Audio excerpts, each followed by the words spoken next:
Salut Ottawa-Gatineau pour un merveilleux spectacle. Du Capitole à l'Autosky, voyez le grand écran sous le ciel. C'est une soirée de plaisir pour la famille, les meilleurs films du pays. Alors venez voir le spectacle, oui venez voir le spectacle.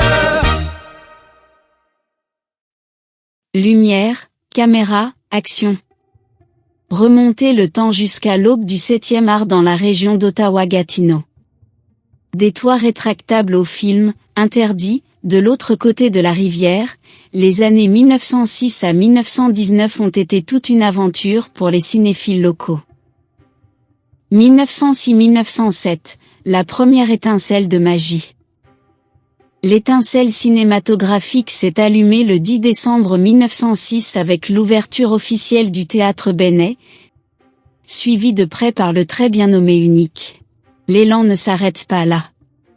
Dès le 6 avril 1907, le Wonderland s'installe juste à côté de l'Unique, tandis que le légendaire Nickelodeon commence à accueillir les foules avides d'images animées. 1908-1909, l'expansion prend son envol. En 1908, l'Odéon apporte la magie du grand écran à Hull. En 1909, c'est une véritable avalanche de salles qui déferlent. Le Bijou, le Casino, l'Orpheum, le St.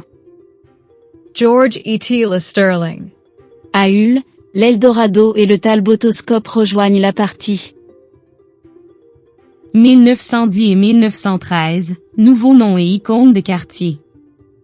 Le vent du changement souffle le 15 mars 1910, le théâtre Bennet change d'identité pour devenir le Dominion.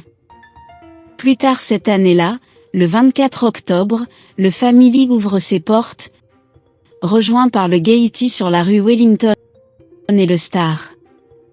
Quelques années plus tard, le 23 juillet 1913, le théâtre français fait une entrée remarquée, apportant une touche d'élégance à la région. 1914, l'année de l'innovation et du scandale. 1914 fut une année charnière pour le cinéma local. 24 août, ouverture de l'Impérial.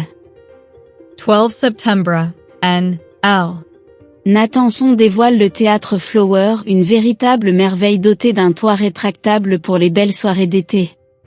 Le Loophole de Hull, le théâtre Eden ouvre à Hull, célèbre pour diffuser des films qui étaient jugés trop scandaleux et carrément interdits en Ontario. Aussi nouveau, le cinéma, le Claret et le Rex entrent en scène, tandis que le Bijou et le Star éteignent leurs projecteurs pour de bon. 1915-1919, l'ère des grandes chaînes. Alors que la décennie avance, l'industrie gagne en maturité. 1915, un trio d'ouverture avec le Princesse, 15 avril, le Centre, 14 octobre, et le Regent, le soir du Nouvel An, lancé par les célèbres cinémas Allen. 1916, le rideau tombe définitivement pour l'Orpheum et le Sterling. 1918, les grandes entreprises s'en mêlent. Paramount Theatre prend le contrôle du Flower le 2 septembre et le renomme le Strand.